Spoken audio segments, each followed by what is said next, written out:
सतगुरु गुरु गरीब नवाज अंतरजामी सतगुरु बाजां वाले कलगियां वाले धन गुरु गोबिंद सिंह साहब जी महाराज हर रोज़ सो साडे उत्ते किरपा करते हैं, जिन्हां दी बख्शिश दा सदका सिख खंडे बाटे दा अमृत छक के पंजां बाणियां दा नितनेम करदा। वो हुक्म कर दिता महाराज ने कि 5 बाणियां पक्के तौर उत्ते हर एक ने पढ़नियां, चाहे ब्रह्म ज्ञान की अवस्था में क्यों ना पहुँच जाए, 5 बाणियां का त्याग नहीं करना। 5 बाणियां की ताकत का ज्ञान नहीं है, इस करके आपां 5 बाणियां कह देंगे कि 5 बाणियां। 5 बाणियां की बहुत बड़ी ताकत है। संत बाबा गुरबचन सिंह जी खालसा महापुरुषों ने यह बचन किया सी कि जिहड़ा जपजी साहब अते आनंद साहब का संपट ला के 3 बाणियां विच रखियां ने, यह मानो एक बहुत बड़ा संपट ला दिता महाराज ने। भाई इस संपट की ताकत का कोई अंत नहीं है, इस करके 5 बाणियां का नितनेम जरूरी है, जिन्हां विचों चौथी बाणी चौपाई साहब आपां श्रवण कर रहे। सतगुरु महाराज कृपा कर रहे ने, 21वीं पौड़ी श्रवण करिए। बेनतियां करते हैं अकाल पुरख के चरणों च, जे अस तुझ तब सरनी परे अस अते तुझ। तुझ की हुंदा निशान साहब, अस की है श्री साहब, जिहदे झंडे विच तलवार का चिन्ह है। निशान साहब दे विच देखो तलवार, श्री साहब, चक्कर, इन्हां सारियां चीज़ां दे चिन्ह ने। इस करके उहदा नाम ही अस तुझ है, परमात्मा का नाम।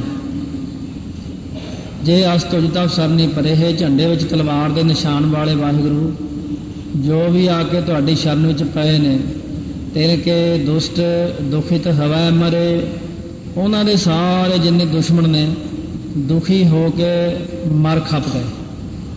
अपने आप ही चौपी दे पाठ करते रहन नाल दुष्टां दी निवृत्ति अपने आप ही हुंदी। तो हौली हौली कमियां साडे च आ जांदियां ने, फिर उत्थे ही गल आ जाती है। इन्ने पाठ करने वाले भी कई मिले, 11 पाठ करदा मैं, 21 पाठ करदा मैं, पर ये नाल नाल बहुत सारिया चीज़ां दी नाल जरूरत है। केवल इंजन ठीक होने नाल गल नहीं बनती, कि 4 टायर ही पैंचर होण तां गड्डी नहीं चलती। तो इस तरह है कि अपने जीवन नूं सारिਆਂ नालों पहलां सुचज्जा बनाइए, जिथे बचन कीता है भांडा धोए बैस धूप देवो तो दुध है को जाल। जदों तक ये साडा जीवन नहीं चंगा, बहुत सारिया गल्लां जिहड़ियां सानू सतसंगत विचों ही मिल सकदियां, वो पहलां पता ही नहीं सी जिन्हां गल्लां दा, कि संगत विच रह के। भाई जदों नितनेम करन वाले प्रेमियां दे दर्शन कराइए सानू, जदों उन्होंने पुछदे हैं कि तुहानूं किवें प्राप्ति हुंदी है, तो वो सब तो पहला अपना जोर खाण पीण वाले पासे नूं पहला ध्यान कराउंदे। अपना खाना सुधारना, खाने विच इन्नी सूक्ष्मता लियाउणी है, बाहर की कोई चीज़ नहीं खानी। इस गल का ख्याल रखना, बहुत सावधानता के सहित हो के अपना खाना पीना सुधार के, अपनी कमाई सुधार के। ये बाणी उदों ही असर करती है जदों अपना सारा कुछ ठीक हो। तो हुण जदों भी अपने घर में कोई ऐसा पैसा आ जाए गलत, फिर तुसीं भावें 100 पाठ भी कर लो, फिर वो असर नहीं पैंदा उस चीज़ का, क्योंकि अपना खाना पीना सुधारना सब तो वड्डी गल है। इसे करके गुरु नानक देव जी ने आउंदियां सार पहला भाई लालो के घर चरण पाए और हक की कमाई का ज्ञान कराया सी। हक पराया नानका उस सूअर उस गाय। बेशक हुण कोई बंदा ये कहे कि मैं मांस नहीं खाता, अंडा नहीं खाता, पर वो पराया हक खा रहा है, फिर तो उत्थे ही गल आ गई, एक मांस छड्ड के दूसरा खा रहा। हुण इत्थे जिहड़े पहले मांस खाण वाले ने, असली मांस खाण वाले, वो कहणगे देखिया भी साडे हक की गल हो गई, भाई सानू ये बेशक असीं खांदे हाँ, पर असीं दूजा हक नहीं खांदे, किसी का इउं नहीं करते। गल तो उत्थे ही है, चाहे वो मांस खा लिया चाहे वो खा लिया। हक पराया नानका उस सूर उस गाए। पराया हक खाण का की अर्थ है? ये भी पराया हक है जिहड़ी पराए गर्दना वढ़ के खा जाणियां। पराया हक पराया पैसा, पराया हक पराई स्त्री, पराया हक किसी की जमीन ते कब्जा, ये सारिया चीज़ां पराए हक च आउंदियां। तो महाराज सच्चे पातशाह का वचन है कि जे तुसी सही अर्थां च खालसा बन के किते बाणी पढ़ो तो मैं जब लग खालसा रहे न्यारा, तब लग तेज देव में सारा, जावे गह विप्रन की रीत, मैं ना करूँ इनकी प्रतीत। जरा अपनियां कमियां च सारिਆਂ नालों ਪਹਿਲਾਂ ਸਾਨੂੰ ਨਿਗਾਹ मारनी चाहिए है, नहीं तो पाठ तो थोड़े बहुत होंगे, फिर थोड़िया नाल ही बहुत वधिया काम बन जाता। आप ही सतगुरु महाराज कृपा कर देंगे ने। पुरख जवन पग परे तिहारे, ये अकाल पुरख जेड़े पुरुष तेरी शरण में आ पए ने, पग नहीं कहना कस के। एक तो होंदी पग सिर ते बन्नण वाली पग, जां खालसे नूं दस्तार कहण दा हुक्म है, पगड़ी। तो बाणी विच भी फिर आप महाराज ने कई थाई उचारण किया, खूब तेरी पगड़ी मीठे तेरे बोल। पर ये जिहड़ा पग है इत्थे पोला बोलना है, इत्थे पग। पुरख जवन पग परे तिहारे, पग नाम हुंदा है चरना का। ਜਿਹੜੇ भी आप जी चरण शरण पै गए ने, तिनके तुम संकट सब तारे, उन्होंने दे तुसी सारे ही संकट का भाव हुंदा दुख, किसी तरह मैं तारे तो बहुत आ चुका, बहुते ज़्यादा दुख टाल दिते। सारे दुखों की निवृत्ति उन्होंने आप जी ने कर दी। जो कल का एक बार ते आया है, कल नाम अकाल पुरख का। जो अकाल पुरख नूं एक बार ते आउंदे ने, एक चित जे एक छिन ते आयो, काल फास के बीच ना आयो, ताके काल निकट न है ऐ है। ਉਹਦੇ नेड़े नहीं आउंदी मौत। मौत ने ਉਹਦੇ की नेड़े आउणा है? जिन्हें अकाल पुरख ਦਾ ध्यान कर लिया। रक्षा होए ताहे सब काला, ਉਹਨਾਂ ਦੀ हर समय काला तो भाव काल ਦਾ मतलब समा भी ਹੁੰਦਾ, ਉਹਨਾਂ ਦੀ हर समय ही रक्षा ਹੁੰਦੀ वाहिगुरु ਵੱਲੋਂ। अकाल पुरख ਉਹਨਾਂ ਉੱਤੇ ਮਿਹਰ ਕਰਦੇ ਨੇ। दुष्ट अरिष्ट तरह तत्काला, दुष्ट तो हो गए बैरी, अते अरिष्ट की हुंदा? मुसीबत दुख आ जाने। ये सारे जिन्ने दुष्ट अरिष्ट ने, तरह तरे झटपट, तत्काला का भाव है झटपट ही टल जाते हैं। सारे दुख मुसीबत उन्हां दियां दूर हो जांदियां ने। किरपा दृष्ट तन जाहे निहारे हो, हे अकाल पुरख तुसी जिसनूं भी मेहर की निगाह नाल तकदे हो। निहरे हो का मतलब होंदा देखना, जिन्हों देखते हो किरपा दृष्टि नाल, ताके ताप तनक मह हरे हो। उन्हों दे सारे पाप तनक तो भाव छेती एकदम नाल झटपट ही उन्हों दे सारे पाप आप निवृत्त कर देंदे हो, खत्म ही कर देंदे हो। रिद्ध सिद्ध कर्म सब होई, उस दे घर हर प्रकार के धन पदार्थ आदि रिद्धियां सिद्धियां की प्राप्ति हुंदी है। किसी चीज़ की कमी ना रहनी, पैसों में कमी ना आनी, पदार्थों च कमी ना आनी, सारे प्रकार से किरपा हुंदी है। ये रिद्धियां सिद्धियां उहदे घर च अपने आप ही आ जांदियां ने। ये चौपी का पाठ करन नाल भी आउंदियां ने, क्योंकि ये विच जो दे दिता फिर यही चीज़ सामने आ जाती। जो चौपी के पाठ करो अपने आप ही सारा कुछ सामने आ जाता। सदा सिद्ध दा, बुद्ध दा, रिद्ध दा, जाप साहब विच भी बहुत थाई आया। दुष्ट छाह छुए सकै ना कोई, छाह की होंगी परछावां छाओ। कोई भी दुष्ट ਉਹਦਾ ਜਿਹੜਾ परछावां है ਉਹਨੂੰ ਛੋਹ तक नहीं सकता। छुए छच्छे ਦੇ पैर च वाहवा पिया होया, इस करके छुए।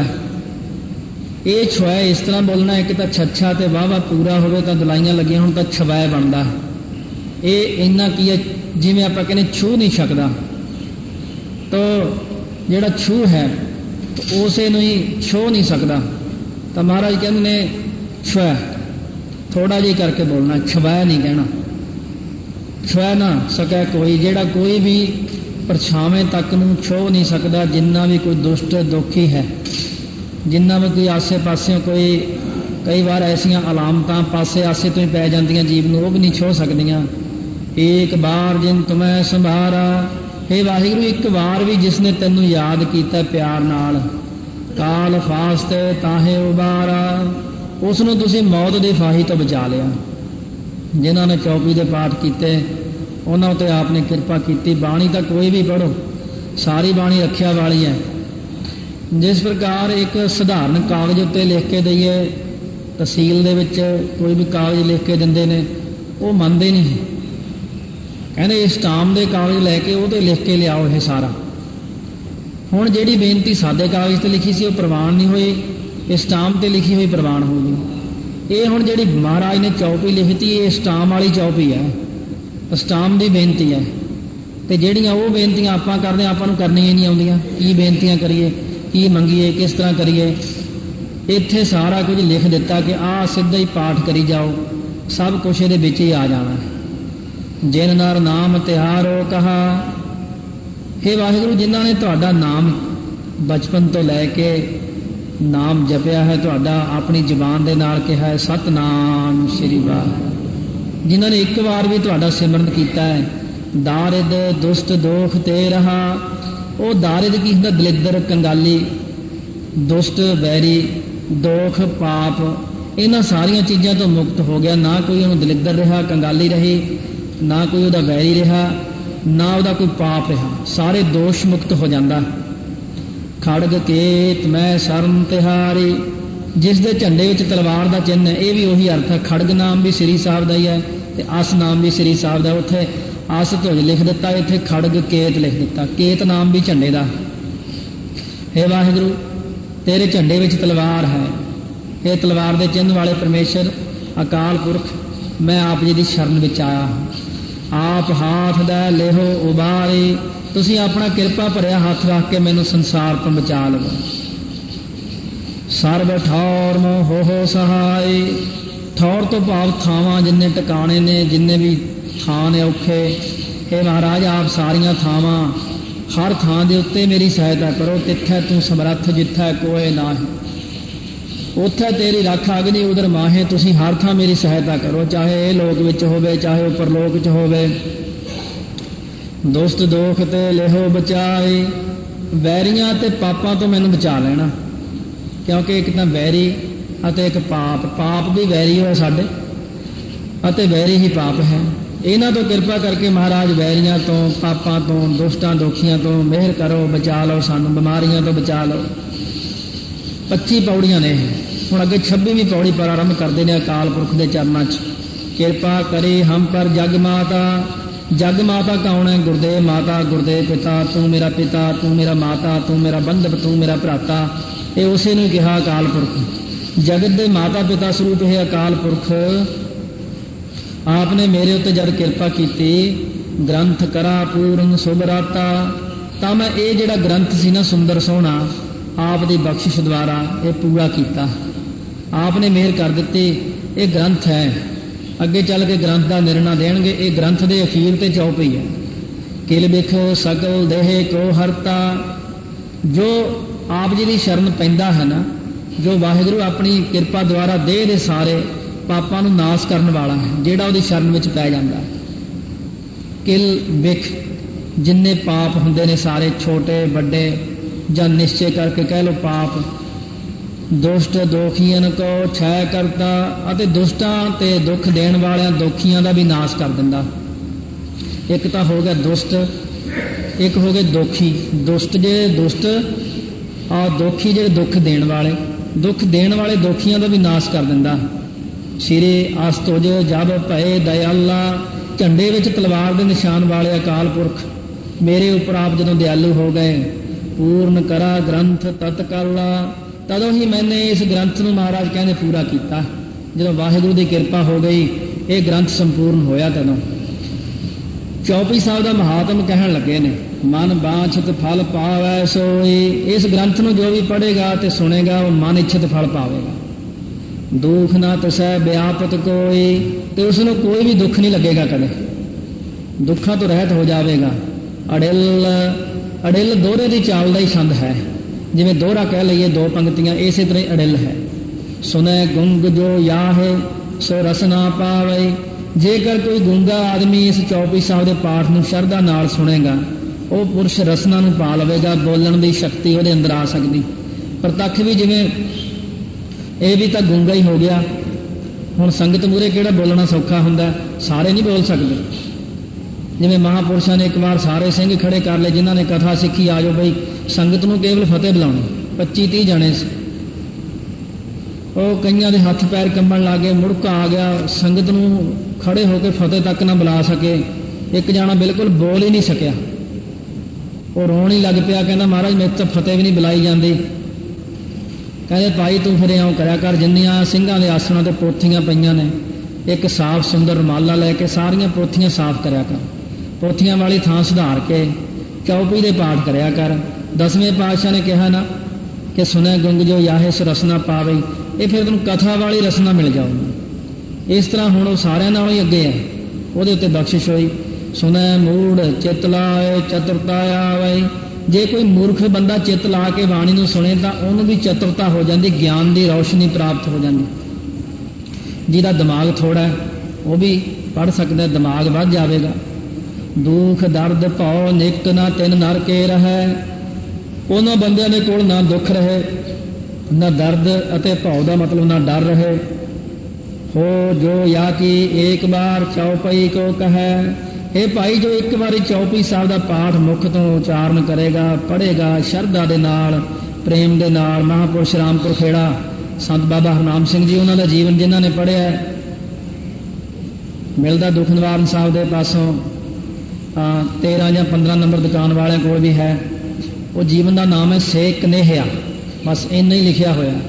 ਜਿਨ੍ਹਾਂ ਨੇ ਵਿਸਰਿਆ ਨਾਮ ਸੇ ਕਨੇਹਿਆ, ਤੋ ਐਸਾ ਜਿਹੜਾ ਜੀਵਨ ਹੈ ਉਹਨਾਂ ਦਾ ਜੀਵਨ ਪੜ੍ਹ ਕੇ ਦੇਖੀਏ ਤਾਂ ਅਸੀਂ ਉਹਨਾਂ ਪਾਸੋਂ ਹੀ ਪੁੱਛਦੇ ਚੌਪਈ ਦਾ ਪਾਠ ਕਿਵੇਂ ਕਰਿਆ ਕਰੀਏ। ਕਹਿੰਦੇ ਵੀ ਮੈਨੂੰ ਤਾਂ ਪਤਾ ਨਹੀਂ, ਮੈਂ ਤਾਂ 10ਵੇਂ ਪਾਤਸ਼ਾਹ ਨੂੰ ਬੇਨਤੀ ਕੀਤੀ ਸੀ ਕਿ ਮਹਾਰਾਜ ਜੀ ਇਹ ਪਾਠ ਕਿਵੇਂ ਕਰਨਾ ਚਾਹੀਦਾ। ਮਹਾਰਾਜ ਕਹਿੰਦੇ ਪਹਿਲਾਂ ਤਾਂ ਗਲ 'ਚ ਪਰਨਾ ਹੋਣਾ ਜ਼ਰੂਰੀ ਹੈ, ਕੋਈ ਵੀ ਬਾਣੀ ਪੜ੍ਹੋ।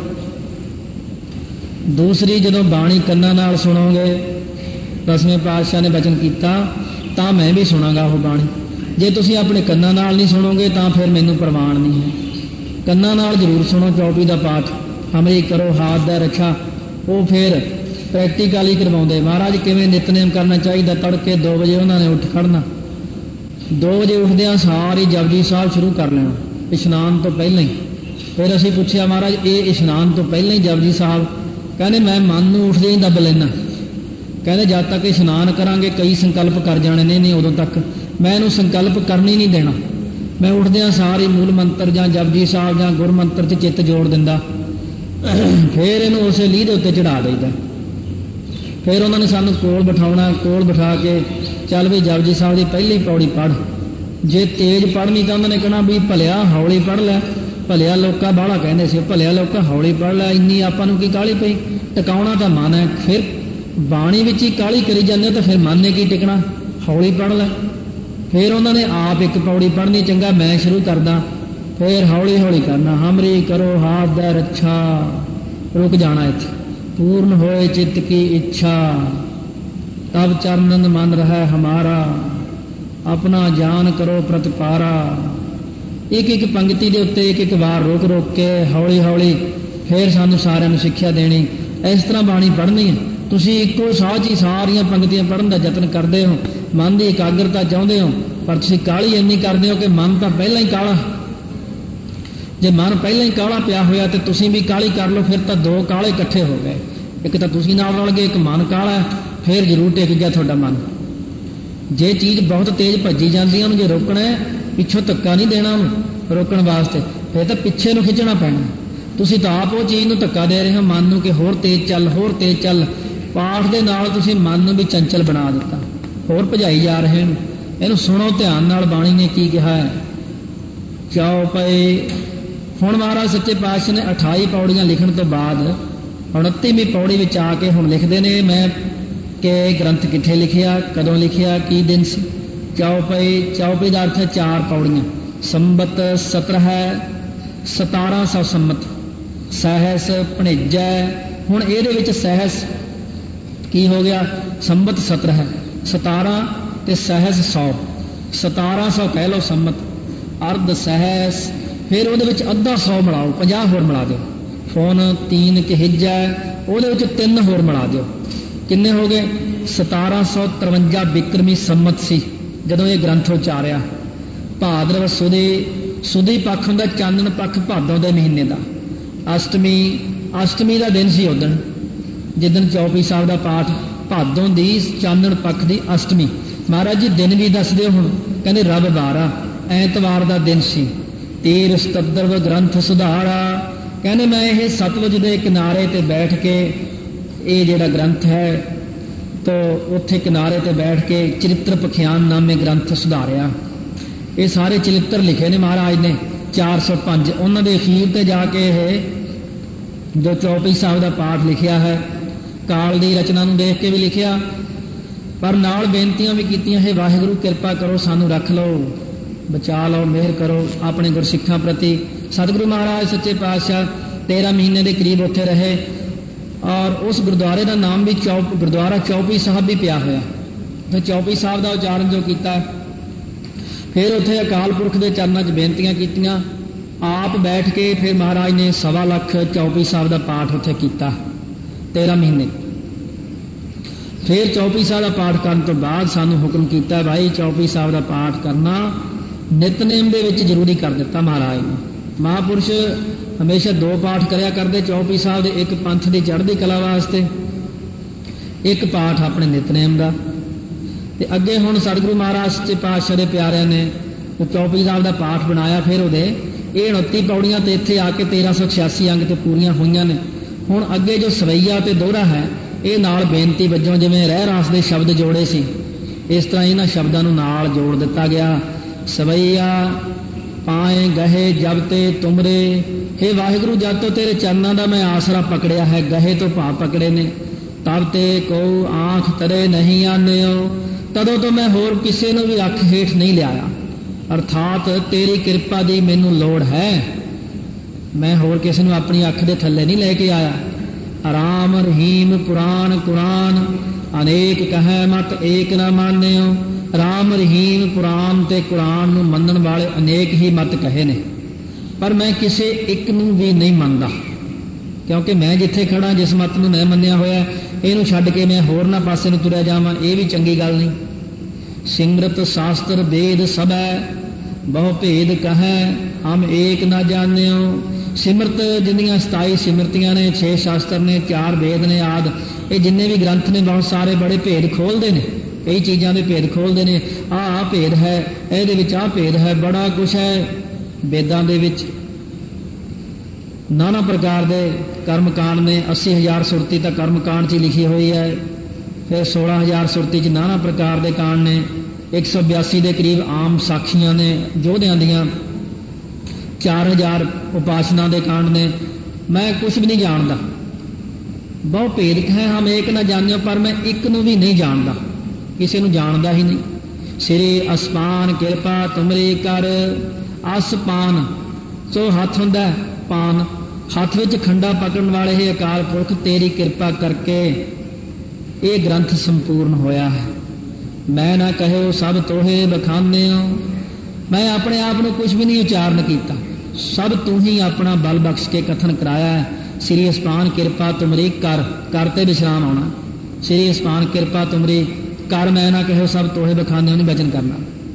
दोहरा सगल द्वार का छाड़ के गहे तुहारो द्वार, हे वाहिगुरू मैं सारे दर छड्ड के आप दा दर आन के पकड़िया है, मल्लिया है, इत्थे ही आके मैं डिग्या हाँ। अब हम चली ठाकुर पहार, जब हम शरण प्रभु की आई, राख प्रभु भावें मार। असी तो हुण इत्थे ही आके डिग पए, हुण हार तो भावे थक के हंब के चारे पासे घूम के, बाहें गहे की लाज अस गोबिंद दास तुहार। तुहानूं हुण बाह फड़े दी, दर ढट्ठे दी, लाज अस तो भाव है, तुहानूं लाज है हुण कि मैं तुहाडा दास हाँ, मैं तुहाडे चरनां ते आके डिग्या हाँ। ये दोनों जिहड़े ने 63 अंक सवैये दा है ते 64 अंक दोहरे दा है। 63 ते 64 अंक ये महाराज ने कित्थों रचना कीती है? ये रचना कीती है आदि श्री दसम ग्रंथ के 254 अंग ते। इत्थों ये सवैया ते दोहरा लैके चौपई साहब के नाल लाए ने ताकि महाराज के चरणों च बेनतियां कीतियां जा सकन, अकाल पुरख की सारियां ते बख्शिश हो सके। ऐसा महाराज ने साडे ते चौपई साहब की जो कृपा की है। तो अगे कृपा कर रहे ने आनंद साहिब, आनंद सो अन दो ਦੋ ਨਾਮ ਹੁੰਦਾ ਦਵੈਤ ਦਾ ਤੇ ਅਨ ਹੁੰਦਾ ਰਹਿਤ ਦਾ। ਦਵੈਤ ਤੋਂ ਰਹਿਤ ਹੋ ਜਾਣਾ ਹੀ ਆਨੰਦ ਹੈ, ਦਵੈਸ਼ ਮਨ ਜੋ ਵਿੱਚੋਂ ਮੁੱਕ ਜਾਣੀ। ਤਾਂ ਕਿਰਪਾ ਕਰ ਰਹੇ ਨੇ ਸਤਿਗੁਰੂ ਮਹਾਰਾਜ ਆਨੰਦ ਸਾਹਿਬ ਦੀ 5ਵੀਂ ਬਾਣੀ। ਸਭ ਤੋਂ ਪਹਿਲਾਂ ਆਪਾਂ ਨੂੰ ਜਾਣ ਲੈਣਾ ਜ਼ਰੂਰੀ ਹੈ ਆਨੰਦ ਸਾਹਿਬ ਦੀ ਰਚਨਾ ਕਦੋਂ ਹੋਈ। ਬਖਸ਼ਿਸ਼ ਕਰਦੇ ਨੇ ਪਠਾਨਕੋਟ ਦੀ ਜਿਵੇਂ ਆਉਂਦੀ ਹੈ, ਫਰਮਾਉਂਦੇ ਨੇ ਇਤਿਹਾਸ ਵਿੱਚ ਜ਼ਿਕਰ ਆਇਆ ਕਿ ਇੱਕ ਜੋਗੀ ਸੀ, ਉਸਨੇ ਬਚਪਨ ਤੋਂ ਲੈ ਕੇ ਲਗਾਤਾਰ ਕਈ ਸਾਲ ਘੋਰ ਤਪੱਸਿਆ ਕੀਤੀ। ਉਸ ਦਾ ਉਸਨੂੰ ਇਹ ਫਲ ਮਿਲਿਆ ਕਿ ਰਿੱਧੀਆਂ ਸਿੱਧੀਆਂ ਪ੍ਰਾਪਤ ਹੋ ਗਈਆਂ। ਉਸ ਰਿੱਧੀਆਂ ਸਿੱਧੀਆਂ ਦੁਆਰੇ ਲੋਕਾਂ ਤੋਂ ਬੜੀ ਮਾਨਤਾ ਕਰਵਾਈ, ਆਪਣੀ ਬੜੀ ਪੂਜਾ ਪ੍ਰਤਿਸ਼ਠਾ, ਪਦਾਰਥ ਇਕੱਠੇ ਹੋ ਗਏ, ਪਰ ਮਨ 'ਚ ਸ਼ਾਂਤੀ ਨਾ ਆਈ, ਨਾ ਹੀ ਬ੍ਰਹਮ ਗਿਆਨ ਹੋਇਆ। ਕਿਉਂਕਿ ਤਪੱਸਿਆ ਨਾਲ ਤਾਂ ਨਾ ਸ਼ਾਂਤੀ ਆਵੇ, ਨਾ ਮੁਕਤੀ ਮਿਲੇ, ਕਲਿਆਣ ਨਹੀਂ ਹੋ ਸਕਦੀ। ਤਪੱਸਿਆ ਹੋਰ ਚੀਜ਼ ਹੈ, ਭਗਤੀ ਹੋਰ ਚੀਜ਼ ਹੈ। ਇੱਕ ਆਪਾਂ ਕਹਿੰਦੇ ਘੋਰ ਤਪੱਸਿਆ ਕੀਤੀ, ਇਹ ਜਿਹੜੀ ਘੋਰ ਤਪੱਸਿਆ ਘੋੜੀਆਂ ਦੀ ਤਪੱਸਿਆ ਹੁੰਦੀ ਹੈ। ਘੋਰ ਭਿਆਨਕ ਤਪੱਸਿਆ ਕਰਨੀ, ਉਹਦੇ ਵਿੱਚ ਬਹੁਤ ਸਾਰੀਆਂ ਐਸੀਆਂ ਚੀਜ਼ਾਂ, ਗੰਦਗੀ ਆਦਿ ਖਾਣਾ ਵੀ ਸ਼ਾਮਲ ਹੋ ਜਾਂਦਾ। ਤਾਂ ਹੀ ਆਪਾਂ ਘੋਰ ਤਪੱਸਿਆ ਦੀ ਵਰਤੋਂ ਨਹੀਂ ਨਾ ਕਰਦੇ। ਬਹੁਤ ਸਾਰੇ ਲੋਕ ਕਹਿਣਗੇ ਗੁਰੂ ਤੇਗ ਬਹਾਦਰ ਸਾਹਿਬ ਨੇ ਬਾਬਾ ਬਕਾਲਾ ਵਿਖੇ 26 ਸਾਲ 9 ਮਹੀਨੇ 13 ਦਿਨ ਘੋਰ ਤਪੱਸਿਆ ਕੀਤੀ। ਘੋੜੀਆਂ ਦੀ ਤਪੱਸਿਆ ਤਾਂ ਨਹੀਂ ਕੀਤੀ, ਘੋਰ ਤਪੱਸਿਆ ਭਿਆਨਕ ਤਪੱਸਿਆ ਕੀਤੀ। ਇਹ ਭਿਆਨਕ ਅੱਖਰ ਜਿਹੜਾ ਇਹ ਇੱਧਰ ਨਹੀਂ ਜੁੜਦਾ। ਮਹਾਰਾਜ ਨੇ ਤਾਂ ਕੀਤੀ ਭਗਤੀ ਪਰਮੇਸ਼ਰ ਦੀ, ਤਾਂ ਇਸ ਕਰਕੇ ਇਹਨੇ ਕੀਤੀ ਤਪੱਸਿਆ ਤਾਂ ਇਹਨੂੰ ਮਿਲ ਗਈਆਂ ਰਿੱਧੀਆਂ ਸਿੱਧੀਆਂ। ਚਾਹੁੰਦਾ ਸੀ ਬ੍ਰਹਮ ਗਿਆਨ, ਸ਼ਾਂਤੀ ਟਿਕਾਓ, ਨਾ ਮਿਲ ਸਕਿਆ। ਤਾਂ ਇੱਕ ਦਿਨ ਉਸਦੇ ਮਨ ਨੇ ਵਿਚਾਰਿਆ ਕਿ ਇਹ ਰਿੱਧੀਆਂ ਸਿੱਧੀਆਂ ਤਾਂ ਲੌਕਿਕ ਵਿਹਾਰ ਹੈ, ਇਸ ਕਰਕੇ ਜੰਮਣ ਤੇ ਮਰਨ ਬੰਦੇ ਦਾ ਬਣਿਆ ਹੀ ਰਹਿੰਦਾ। ਹੁਣ ਜੰਮਣ ਅਤੇ ਮਰਨ ਦੀ ਨਿਵਰਤੀ ਦਾ ਕੋਈ ਸਾਧਨ ਮੈਨੂੰ ਸੋਚਣਾ ਚਾਹੀਦਾ। ਆਪਣੇ ਮਨ ਦੇ ਵਿਚਾਰ ਦੁਆਰਾ ਹੀ ਫਿਰ ਉਹ ਸਾਧਨ ਕਰਨ ਲੱਗ ਪਿਆ। ਕਈਆਂ ਦੇ ਕੋਲ ਗਿਆ ਵੀ, ਪਰ ਉਹਦੀ ਤਸੱਲੀ ਨਾ ਹੋਈ। ਜਦੋਂ ਉਹਨੇ ਕਿਸੇ ਪ੍ਰੇਮੀ ਸਿੱਖ ਪਾਸੋਂ ਗੁਰੂ ਸਾਹਿਬ ਦੀ ਮਹਿਮਾ ਸੁਣੀ, ਧੰਨ ਧੰਨ ਸਤਿਗੁਰੂ ਅਮਰਦਾਸ ਸਾਹਿਬ ਮਹਾਰਾਜ, ਉਹਨਾਂ ਦੀ ਮਹਿਮਾ ਸੁਣੀ, ਸ੍ਰੀ ਗੋਇੰਦਵਾਲ ਸਾਹਿਬ ਆ ਕੇ ਮਹਾਰਾਜ ਦੇ ਚਰਨਾਂ ਤੇ ਲੰਮਾ ਪੈ ਗਿਆ, ਚਰਨ ਪਕੜ ਲਏ। ਫਿਰ ਸਤਿਗੁਰੂ ਮਹਾਰਾਜ ਸੱਚੇ ਪਾਤਸ਼ਾਹ, ਮੈਂ ਜੰਗਲਾਂ ਵਿੱਚ ਰਹਿ ਕੇ ਕਠਨ ਤੋਂ ਕਠਨ ਸਾਧਨ ਕੀਤੇ ਨੇ, ਪਰ ਅੱਜ ਤੱਕ ਮੈਨੂੰ ਨਾ ਕੋਈ ਆਨੰਦ ਆਇਆ, ਨਾ ਕੋਈ ਬ੍ਰਹਮ ਗਿਆਨ ਹੋਇਆ, ਨਾ ਕੋਈ ਸ਼ਾਂਤੀ ਹੈ। ਆਪ ਐਸੀ ਕਿਰਪਾ ਕਰੋ ਜਿਹੜਾ ਮੈਨੂੰ ਹੁਣ ਬ੍ਰਹਮ ਗਿਆਨ ਦੀ ਪ੍ਰਾਪਤੀ ਹੋ ਸਕੇ, ਆਨੰਦ ਆ ਸਕੇ, ਟਿਕਾਓ ਬਣ ਸਕੇ। ਮਹਾਰਾਜ ਨੇ ਬਚਨ ਫਰਮਾਇਆ ਕਿ ਜੋਗੀ ਅਜੇ ਤੇਰਾ ਕੋਈ ਪਰਾਲਬਧ ਦਾ ਕਰਮ ਐਸਾ ਕਿ ਜਿਸ ਨੇ ਤੈਨੂੰ ਇੱਕ ਹੋਰ ਜਨਮ ਦੇਣਾ। ਉਹ ਇੱਕ ਜਨਮ ਜਿਸ ਵੇਲੇ ਹੋ ਜਾਏਗਾ ਫਿਰ ਤੈਨੂੰ ਬ੍ਰਹਮ ਗਿਆਨ ਦੀ ਪ੍ਰਾਪਤੀ ਹੋਵੇਗੀ। ਕਿਉਂਕਿ ਜਦੋਂ ਤੱਕ ਬੰਦੇ ਦੀ ਪਰਾਲਬਧ ਦੀ ਮੁਕਦੀ, ਕਈਆਂ ਨੂੰ ਬ੍ਰਹਮ ਗਿਆਨ ਹੋ ਸਕਦਾ ਇਸੇ ਜਨਮ 'ਚ, ਪਰ ਕਿਉਂਕਿ ਪਰਾਲਬਧ ਨਹੀਂ ਮੁੱਕਦੀ, ਪਰਾਲਬਧ ਅਸੀਂ ਆਪਣੇ ਆਪ ਹੀ ਖੜੀ ਕੀਤੀ ਹੋਈ। ਜਦੋਂ ਤੱਕ ਹੁਣ ਇਹ ਨਹੀਂ ਮੁੱਕਦੀ ਉਦੋਂ ਤੱਕ ਆਪਾਂ ਨੂੰ ਜਨਮ ਮਿਲਦੇ ਹੀ ਰਹਿਣਗੇ। ਕਿਉਂਕਿ ਆਪਾਂ ਸੰਕਲਪ ਜੋ ਇੰਨੇ ਕਰ ਲੈਂਦੇ ਆ, ਜੇ ਕਈ ਵਾਰ ਇਹ ਸੰਕਲਪ ਨਾ ਪੂਰੇ ਹੋਣ ਦਿਨੇ ਤਾਂ ਸੁਪਨੇ 'ਚ ਪੂਰੇ ਹੁੰਦੇ ਨੇ। ਜੇ ਸੁਪਨੇ 'ਚ ਨਾ ਪੂਰੇ ਹੋਣ ਤਾਂ ਉਹ ਅੰਦਰ ਸੰਸਕਾਰਾਂ ਵਾਲੀ ਥਾਂ ਤੇ ਚਲੇ ਜਾਂਦੇ ਨੇ, ਉਹ ਲੁਕ ਛਿਪ ਜਾਂਦੇ ਨੇ, ਅੰਦਰ ਬੈਠੇ ਰਹਿੰਦੇ ਨੇ। ਜਦੋਂ ਫਿਰ ਇਨਸਾਨ ਮਰਦਾ ਹੈ ਉਦੋਂ ਉਹ ਸੰਸਕਾਰ ਖੜੇ ਹੋ ਜਾਂਦੇ ਨੇ, ਉਦੋਂ ਫਿਰ ਉਹ ਫਲ ਦੇਣ ਲਈ ਤਿਆਰ ਹੋ ਜਾਂਦੇ ਨੇ, ਫਿਰ ਇਹਨੂੰ ਉਹਨਾਂ ਦੇ ਮੁਤਾਬਕ ਹੀ ਜਨਮ ਮਿਲਦਾ। ਤਾਂ ਮਹਾਰਾਜ ਸੱਚੇ ਪਾਤਸ਼ਾਹ ਕਹਿਣ ਲੱਗੇ ਕਿਉਂਕਿ ਪਹਿਲੇ ਹੀ ਬ੍ਰਹਮ ਗਿਆਨ ਹੋ ਜਾਵੇ ਤਾਂ ਫਿਰ ਜਨਮ ਨਹੀਂ ਪ੍ਰਾਪਤ ਹੁੰਦਾ, ਬ੍ਰਹਮ ਗਿਆਨ ਨਾਲ ਜੰਮਣ ਮਰਨ ਮਿਟ ਜਾਂਦਾ ਹੈ। ਇਸ ਕਰਕੇ ਤੇਰੀ ਪਰਾਲਭ ਤੈਨੂੰ ਭੋਗਣੀ ਪਵੇਗੀ। ਮਹਾਰਾਜ ਕਹਿੰਦੇ ਵੇਦ ਦਾ ਨਿਯਮ ਵੀ ਤੂੰ ਪੜ੍ਹਿਆ ਹੋਇਆ, ਇਸ ਕਰਕੇ ਜੋ ਈਸ਼ਵਰ ਦੀ ਇੱਛਾ ਹੋ ਚੁੱਕੀ ਹੈ ਉਹ ਪਹਿਲੇ ਪੂਰੀ ਹੋ ਲਵੇ ਤਾਂ ਤੈਨੂੰ ਬ੍ਰਹਮ ਗਿਆਨ ਹੋਵੇਗਾ। ਤਾਂ ਗਿਆਨੀ ਦੇ ਜੋ ਸੰਚਿਤ ਕਰਮ ਹਨ ਉਹ ਗਿਆਨ ਕਰਕੇ ਨਾਸ ਹੋ ਜਾਂਦੇ ਨੇ, ਤੇ ਕਿਰੇਮਾਨ ਕਰਮਾਂ ਦਾ ਫਲ ਹੋਵੇ ਨਹੀਂ ਅਤੇ ਪਰਾਲਬਧ ਕਰਮਾਂ ਦਾ ਫਲ ਭੁਗਤ ਜਾਣ ਕੇ ਸੋ ਨਾਸ ਹੋ ਜਾਂਦਾ। ਤਾਂ ਤੇ ਇਹ ਜਿਹੜੇ ਕਿਰੇਮਾਨ ਨੇ, ਆਪਾਂ ਪਹਿਲਾਂ ਵੀ ਕਈ ਵਾਰ ਇਹਨਾਂ ਦੀ ਵਿਚਾਰ ਕੀਤੀ ਹੈ। ਕਿਰੇਮਾਨ ਰੋਜ਼ ਦਾ ਕਰਮ ਕਰਨਾ, ਫਿਰ ਉਹ ਇਕੱਠੇ ਹੋ ਜਾਣੇ, ਫਿਰ ਉਹਨਾਂ ਦੀ ਪਰਾਲਬਧ ਬਣ ਜਾਣੀ। ਤਾਂ ਇਸ ਪ੍ਰਕਾਰ ਜੋਗੀ ਦਾ ਜੋ ਮਿਲਾਪ ਹੋਇਆ, ਬੇਨਤੀਆਂ ਕੀਤੀਆਂ, ਤਾਂ ਇਸ ਸਾਰੇ ਪ੍ਰਸੰਗ ਨੂੰ ਜੋ ਕਵੀ ਜੀ ਨੇ ਵੀ ਵਰਣਨ ਕੀਤਾ, ਕਵੀ ਸੰਤੋਖ ਸਿੰਘ ਜੀ ਨੇ ਸੂਰਜ ਪ੍ਰਕਾਸ਼ ਦੀ ਕਥਾ ਦੇ ਵਿੱਚ। ਤਾਂ ਫਿਰ ਜੋਗੀ ਨੇ ਬੇਨਤੀ ਕੀਤੀ ਦੂਜੇ ਜਨਮ ਵਿਖੇ ਆਪ ਜੀ ਦਾ ਮਿਲਾਪ ਕੈਸੇ ਹੋਵੇਗਾ, ਜਨਮ ਤਾਂ ਮੇਰਾ ਹੋ ਜਾਵੇਗਾ। ਤਾਂ ਮਹਾਰਾਜ ਤੀਸਰੇ ਪਾਤਸ਼ਾਹ ਨੇ ਬਚਨ ਕੀਤਾ ਤੂੰ ਫਿਕਰ ਨਾ ਕਰ, ਦੂਜਾ ਜਨਮ ਤੇਰਾ ਸਾਡੇ ਗ੍ਰਹਿ ਵਿਖੇ ਹੀ ਹੋਵੇਗਾ। ਗੱਜ ਕੇ ਆਖੋ ਸਤਨਾਮ ਸ੍ਰੀ ਵਾਹਿਗੁਰੂ। ਜਿਹਦਾ ਭਲਾ ਕਰਨਾ ਸਤਿਗੁਰੂ ਮਹਾਰਾਜ ਨੇ ਆਪਣੇ ਗ੍ਰਹਿ ਵਿਖੇ ਹੀ ਉਹਨੂੰ ਜਨਮ ਦੇ ਦਿੱਤਾ। ਫਿਰ ਜਿਸ ਵੇਲੇ ਸ਼ੁਭ ਵਾਸਨਾ ਅਨੁਸਾਰ ਉਹ ਜੋਗੀ ਗੁਰੂ ਦੇ ਘਰ ਆ ਕੇ ਬਾਬਾ ਮੋਹਰੀ ਜੀ ਦੇ ਗ੍ਰਹਿ ਵਿਖੇ ਪ੍ਰਗਟ ਹੋਇਆ, ਤੇ ਗੁਰੂ ਸਾਹਿਬ ਨੇ ਜਦੋਂ ਆਪਣੇ ਕੰਨਾਂ ਨਾਲ ਸੁਣਿਆ ਉਸ ਸਾਰੇ ਪ੍ਰਸੰਗ ਨੂੰ ਕਵੀ ਸੰਤੋਖ ਸਿੰਘ ਜੀ ਨੇ ਵਰਣਨ ਕੀਤਾ ਹੈ। ਬੱਲੂ ਸੋ ਫਰਮਾਵਨ ਕੀਓ, ਭਾਈ ਬੱਲੂ ਮਹਾਰਾਜ ਤੀਜੇ ਪਾਤਸ਼ਾਹ ਦਾ ਸੇਵਾਦਾਰ ਸੀ, ਜੋ ਮਹਾਰਾਜ ਦੇ ਹਮੇਸ਼ਾ ਪਾਸ ਰਹਿੰਦਾ, ਸੇਵਾ ਕਰਦਾ, ਉਹਨੂੰ ਬਚਨ ਕੀਤਾ, ਪੁੱਤਰ ਮੋਹਰੀ ਕੋ ਜੋ ਭਇਓ। ਭਾਈ ਜਿਹੜਾ ਸਾਡੇ ਪੁੱਤਰ ਦੇ ਅੱਗੇ ਪੁੱਤਰ ਹੋਇਆ ਹੈ, ਮੋਹਰੀ ਜੀ ਦੇ ਜਿਹਨਾਂ ਬੇਟਾ ਹੋਇਆ ਹੈ, ਤਿਸ ਕੋ ਅਨਹੋ ਨਿਕਟ ਹਮਾਰੇ, ਉਹਨੂੰ ਸਾਡੇ ਪਾਸ ਲੈ ਕੇ ਆਓ। ਬਾਬਾ ਮੋਹਰੀ ਜੀ ਦੇ ਜੋ ਪੁੱਤਰ ਹੋਇਆ ਹੈ, ਜਨਮਿਓ ਜੋ ਆਨੰਦ ਇੱਛ ਧਾਰੇ, ਜਿਹੜਾ ਆਨੰਦ ਦੀ ਇੱਛਾ ਨੂੰ ਲੈ ਕੇ ਜਨਮਿਆ ਸਾਡੇ ਘਰ, ਉਹਨੂੰ ਲੈ ਕੇ ਆਓ। ਸੁਨਤ ਦਾਸ ਗਮਨਿਓ ਤਿਸ ਸਥਾਨਾ, ਸੁਣ ਕੇ ਜਿਹੜਾ ਦਾਸ ਸੀ ਭਾਈ ਬੱਲੂ, ਉਹ ਉਸ ਸਥਾਨ ਦੇ ਉੱਤੇ ਪਹੁੰਚਿਆ। ਗੁਰ ਫਰਮਾਵਨ ਤਿਨਹੋਂ ਬੁਖਾਨਾ, ਗੁਰਾਂ ਦਾ ਫਰਮਾਇਆ ਹੋਇਆ ਬਚਨ ਜਾ ਕੇ ਉਹਨਾਂ ਨੂੰ ਕਿਹਾ, ਭਈ ਮਹਾਰਾਜ ਜੀ ਨੇ ਇਸ ਬੱਚੇ ਨੂੰ ਆਪਣੇ ਪਾਸ ਮੰਗਵਾਇਆ ਹੈ। ਆਏ ਸਮੇਟ ਸਕੈ ਨਾ ਕੋਈ ਹੁਣ ਕੌਣ ਸੀ ਜਿਹੜਾ ਤੀਜੇ ਪਾਤਸ਼ਾਹ ਦੀ ਆਗਿਆ ਮੇਟ ਸਕਦਾ ਹੋਵੇ ਕਿ ਨਹੀਂ, ਬੱਚਾ ਛੋਟਾ ਅਸੀਂ ਨਹੀਂ ਦੇਣਾ। ਤੁਰਤ ਪ੍ਰਸੂਤ ਮ੍ਰਿਦਲ ਸਿਸ ਹੋਏ, ਕਿਉਂਕਿ ਬੜਾ ਕੋਮਲ ਸੀ ਨਾ ਬੱਚਾ, ਹਲੇ ਤਾਂ ਜਨਮ ਲਿਆ ਹੀ ਸੀ ਉਸਨੇ। ਤੂਲ ਸੋ ਵਸਤਰ ਸਾਧਨ ਕਰਾਇਓ, ਉਸ ਵਕਤ ਜਿਹੜਾ ਰੂਈ ਦਾ ਲੈ ਕਰਕੇ ਚਾਰੇ ਪਾਸਿਓਂ ਇਸ਼ਨਾਨ ਤਾਂ ਕਰਵਾਇਆ ਹੀ ਸੀ, ਰੂਹ ਦੇ ਵਿੱਚ ਲਪੇਟ ਕਰਕੇ ਉਹ ਬੱਚਾ ਭਾਈ ਬੱਲੂ ਦੇ ਤਾਈਂ ਪਕੜਾ ਦਿੱਤਾ। ਲੈ ਬੱਲੂ ਨਿਜ ਹੱਥ ਨ ਧਰਿਓ, ਭਾਈ ਬੱਲੂ ਨੇ ਉਹ ਬੱਚਾ ਚੁੱਕ ਕੇ ਆਪਣੇ ਹੱਥਾਂ 'ਚ ਰੱਖ ਲਿਆ। ਸਨੈ ਸਨੈ ਸਤਿਗੁਰ ਟੇਗਾ ਆਨਿਓ, ਹੌਲੀ ਹੌਲੀ ਤੁਰਦਿਆਂ ਕਿਤੇ ਡਿੱਗ ਨਾ ਜਾਵੇ, ਕਿਤੇ ਰੂਹ ਦੇ ਵਿੱਚੋਂ ਨਾ ਨਿਕਲ ਜਾਵੇ। ਬੜੇ ਪ੍ਰੇਮ ਦੇ ਨਾਲ ਉਹ ਬੱਚਾ ਮਹਾਰਾਜ ਤੀਸਰੇ ਪਾਤਸ਼ਾਹ ਦੇ ਪਾਸ ਲੈ ਕੇ ਆਏ ਨੇ। ਇਹ ਵੱਡ ਭਾਗ ਸਬਨ ਮਨ ਜਾਣਿਓ, ਇਹ ਵੱਡੇ ਭਾਗਾਂ ਵਾਲਾ ਬੱਚਾ ਹੈ ਜਿਹਨੂੰ ਤੀਜੇ ਪਾਤਸ਼ਾਹ ਨੇ ਆਪਣੇ ਕੋਲ ਬੁਲਾਇਆ ਹੈ। ਜਨਮ ਲੈਂਦਿਆਂ ਸਾਰੇ ਪ੍ਰਭ ਨੇ ਪੋਤਰ ਲਿਓ ਨਿਜ ਗੋਦ, ਫਿਰ ਤੀਜੇ ਪਾਤਸ਼ਾਹ ਨੇ ਆਪਣੇ ਪੋਤਰੇ ਨੂੰ ਆਪਣੇ ਗੋਦ ਦੇ ਵਿੱਚ ਲੈ ਲਿਆ। ਸਭ ਪਰਿਵਾਰ ਮੈਂ ਭਇਓ ਪ੍ਰਮੋਦ, ਸਾਰੇ ਪਰਿਵਾਰ ਵਿੱਚ ਹੀ ਸਿੱਖ ਸੰਗਤਾਂ ਵਿੱਚ ਵੀ ਬੜੀ ਖੁਸ਼ੀ ਹੋਈ, ਬੜੇ ਸਾਰਿਆਂ ਨੂੰ ਚਾਉ ਚੜੇ ਮਨਾਂ ਦੇ ਵਿੱਚ। ਬੱਲੂ ਸੋਂ ਬੋਲੇ ਭਗਵੰਤ, ਭਾਈ ਬੱਲੂ ਦੇ ਨਾਲ ਭਗਵੰਤ ਪਰਮੇਸ਼ਰ ਤੀਸਰੇ ਪਾਤਸ਼ਾਹ ਨੇ ਉਹ ਬਚਨ ਕੀਤਾ, ਇਹ ਅਵਤਰਿਓ ਬੜੋ ਸ਼ੁਭ ਸੰਤ, ਇਹ ਬਹੁਤ ਵੱਡਾ ਸੰਤ ਮਹਾਤਮਾ ਆਪਣੇ ਘਰ ਦੇ ਵਿੱਚ ਪੈਦਾ ਹੋਇਆ। ਬੜੀ ਤਪੱਸਿਆ ਹੈ ਇਸ ਦੀ ਪਿਛਲੀ, ਇਹ ਪਿਛਲੇ ਜਨਮਾਂ ਦਾ ਮਹਾਤਮਾ ਹੈ ਬੜਾ ਵੱਡਾ। ਹਿਰਦੇ ਆਨੰਦ ਕੀ ਇੱਛਾ ਜਾਹੂੰ, ਜਿਨ੍ਹਾਂ ਦੇ ਮਨ ਵਿੱਚ ਇੱਛਾ ਹੈ ਕਿ ਮੈਨੂੰ ਆਨੰਦ ਦੀ ਪ੍ਰਾਪਤੀ ਹੋਵੇ, ਇਹ ਭਾਈ ਤਾਂ ਆਪਣੇ ਘਰ 'ਚ ਆਇਆ ਆਨੰਦ ਲੈਣ ਵਾਸਤੇ। ਲੀਨ ਜਨਮ ਹਮਰੇ ਕੁਲ ਮਾਹੂ, ਇਹਨਾਂ ਨੇ ਸਾਡੀ ਕੁਲ ਦੇ ਵਿੱਚ ਆ ਕਰਕੇ ਜਨਮ ਲਿਆ ਹੈ। ਇਸ ਕੋ ਨਾਮ ਆਨੰਦ ਤਰੀਜਾ, ਇਹਦਾ ਨਾਮ ਹੀ ਭਾਈ ਆਨੰਦ ਰੱਖ ਦਿਓ, ਕਿਉਂਕਿ ਆਨੰਦ ਦੀ ਇੱਛਾ ਜੋ ਲੈ ਕੇ ਆਇਆ, ਇਹਦਾ ਨਾਮ ਰੱਖੋ ਆਨੰਦ ਜੀ। ਇਹ ਬਾਬਾ ਆਨੰਦ ਜੀ ਕਰਕੇ ਹੋਣਗੇ। ਮਹਾਪੁਰਖ ਹੋਏ ਗੁਣ ਸਭ ਲੀਜਾ, ਇਹ ਸਾਰੇ ਜਣੇ ਇਸ ਗੱਲ ਨੂੰ ਚੰਗੀ ਤਰ੍ਹਾਂ ਵਿਚਾਰ ਲਓ ਕਿ ਇਹ ਮਹਾਪੁਰਖ ਹੋਣਗੇ ਬੜੇ ਵੱਡੇ।